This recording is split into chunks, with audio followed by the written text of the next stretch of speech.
രുക്മിണിയായിട്ടുള്ള എല്ലാ ബന്ധവും ഉപേക്ഷിക്കാം. മാധവന്റെ ആധാരം തിരിച്ചു കൊടുത്ത് കേസ് ഒഴിവാക്കി തരാൻ പറ്റും.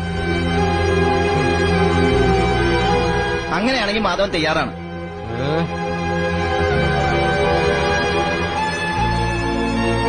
കുറെ കാലം കൊണ്ട് ഒരുമാതിരിപ്പെട്ട വിദ്യകളൊക്കെ അവൻ എന്റെ അടുത്ത് പ്രയോഗിച്ചിട്ടുള്ളതാ. സത്യമായിട്ട് പറഞ്ഞ് ഇവളെ ബോധ്യപ്പെടുത്താൻ പറ്റുമോ? നീ വാടി, എങ്കി പറയേ. ആ ശാന്തമേ, വന്ന് കേക്ക്.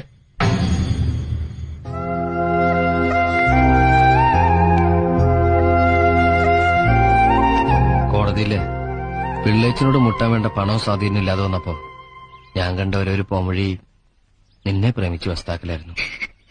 അതൊക്കെ സുഗുണനും നമ്പൂരിച്ചനൊക്കെ അറിയാവുന്നതാണ്.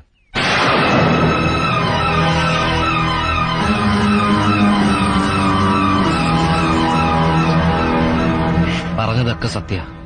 പക്ഷെ ഇപ്പോ ഈ ഭൂമിയിലുള്ള മറ്റൊന്നിനു വേണ്ടിയും മാധവൻ നിന്നെ ഉപേക്ഷിക്കാൻ തയ്യാറല്ല.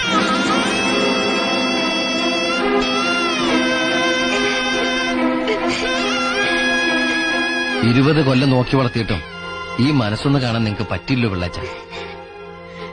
മാലതിയുടെ കല്യാണമല്ലേ, അതെങ്ങനെ നടത്തേണ്ടതെന്ന് എനിക്കറിയാം. പിള്ളേച്ചനെ കൊണ്ടാവുന്നൊക്കെ പിള്ളേച്ചനോട് ചെയ്യ്.